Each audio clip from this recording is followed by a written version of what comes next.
لبيك اللهم لبيك لبيك لا. د حج تمتع د کولو لنډه طریقه. شپږمه پوښتنه: د حج تمتع د کولو لنډه طریقه څرنګه ده؟ ځواب: د حج تمتع د کولو لنډه طریقه داسې ده.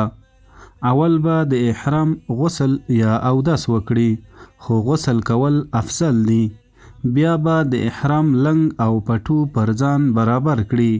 پر بدن به خوشبويي ولګوي.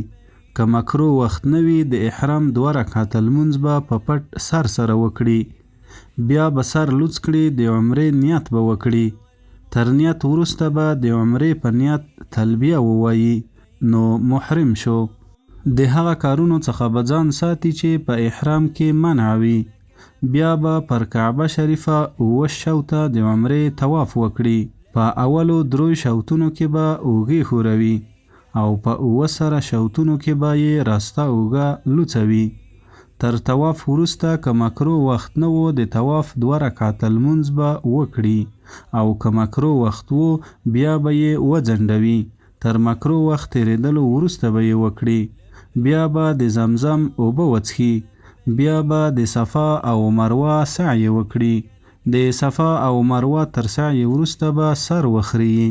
تر سر خریلو وروسته د احرام څخه خلاص شو، عمره یې پوره شوه. د ذوالحجې یعنی لوی اختر میاشتې په 8مه ورځ به د حج احرام وتړي، مینا ته به ووځي. یادونه: نور تفصیل د حج تمتع د کولو په تفصیلي طریقه کې کتلی او اوریدلی شئ. لبيك اللهم لبيك.